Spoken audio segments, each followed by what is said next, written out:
Next game that I wanted to talk about was this Vikings-Lions matchup, which is a big game, right? The NFC North has kind of been the division of football so far this year with how all these teams have gotten out of the gate. Vikings still undefeated. They come in as 2.5-point favorites, 49.5-point total.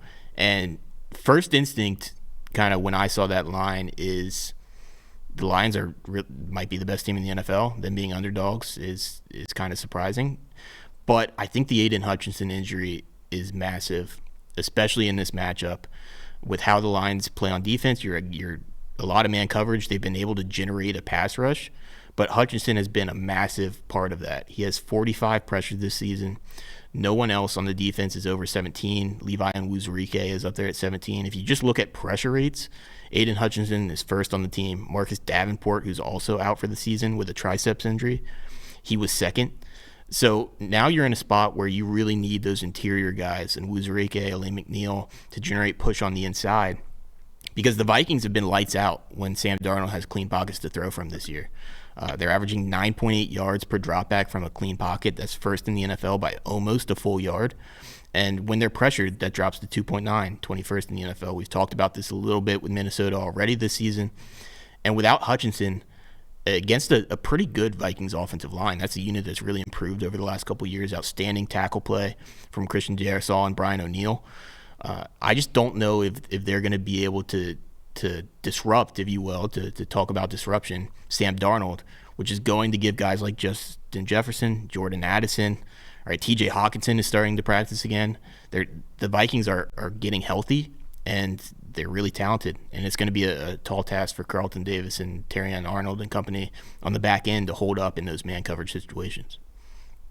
Yeah, and I think it's right as you have like outlined. Aiden Hutchinson has been instrumental to this defense, and I think there's almost this tendency to separate the defensive line's been great, and the secondary also has been pretty solid. But also these units are obviously connected, right? The ability to generate quick pressure, the ability to kind of create this disruption is going to allow your secondary to play a lot better. So I think it's not only that Hutchinson's injury matters because the pass rush is going to get worse, obviously, but also it kind of has these ripple effects to the secondary as well.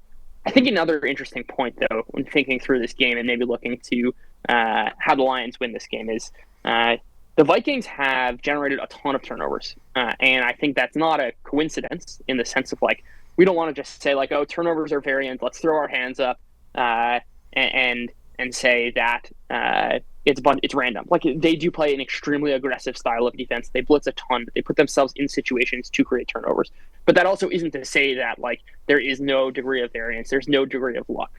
And certainly they've been the beneficiary of that. But more to the point, they actually kind of struggled on a down-to-down basis in terms of their yards per attempt are middle of the pack. And I don't think this is this crazy dominant defense, a la no-fly zone of the Broncos or the Seahawks Legion of Boom, where just you can't move the ball on them.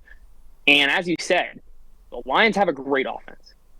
And if they can jump out to a lead, right, where this offense is playing to the caliber we know they can, Sam Darnold has very drastic splits, whether or not he is effectively in structure or not. And if he's in a negative game script, we're not going to see, I think, the same Sam Darnold that we've seen so far this season. We haven't seen the Vikings in a negative game script.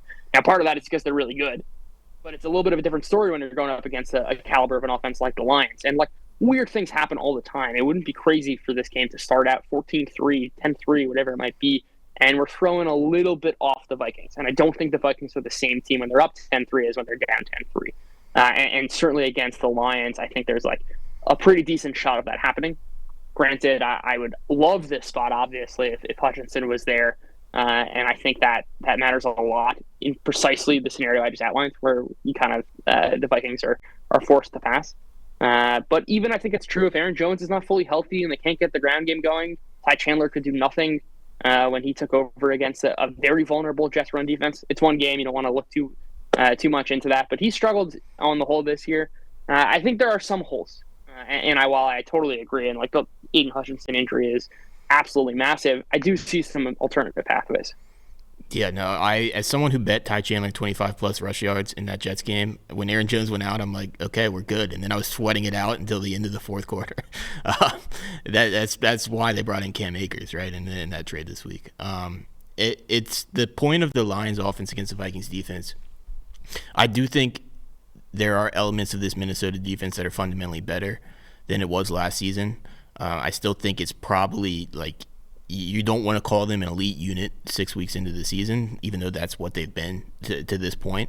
But you're in year 2 with Brian Flores, so just better cohesiveness. So some adjustments were made clearly in the offseason. You add more talent at cornerback in Stephon Gilmore and Shaquille Griffin than what they had last year. You add some pieces up front, Andrew Van Ginkel, who was with him in Miami and has been a great fit for them so far this year. But this is a Lions offense that shredded Minnesota through the air in the 2 games last year. If you look at Goff's numbers in those 2 games, he was getting it out quickly, like a 6-yard ADOT, 2.6 second time to throw, and it was these kind of zone-beating underneath receivers who can create quick separation in Amon-Ra St. Brown that we've seen give the Vikings some issues. St. Brown had 19 catches for 250 yards and 2 touchdowns in those 2 games. We've seen it already this year with guys like Debo, Stephon Diggs in week 3. Garrett Wilson had 21 targets in that Jets game, was pretty inefficient, but super high volume. So I can see a scenario this week where Amon-Ra St. Brown has a massive game and Detroit's able to move the ball. I just really like this Minnesota matchup against Detroit on offense, and I think that they can get out to that lead and kind of play from where they've been playing this year, and it's Detroit who has to keep pace. So to summarize my bets on this side, I'm in on Vikings minus 2.5. I like Sam Darnold overs. I like Justin Jefferson overs. I like the Amon-Ra St. Brown bring back. All right, we haven't seen the lines for these guys. Obviously, Jefferson and St. Brown are going to be high, but I just think both of these defenses being pretty big pass funnels too, we just get a high passing volume game from both sides. It's the reason the total is 49.5. Yeah, you can even argue that total is too low. That would be the only thing I would add here. If I had to choose a side on the total, I would go to the over. I don't think it's worth the bet. Yeah, like those bets, I think there are a bunch of angles that this game can play out.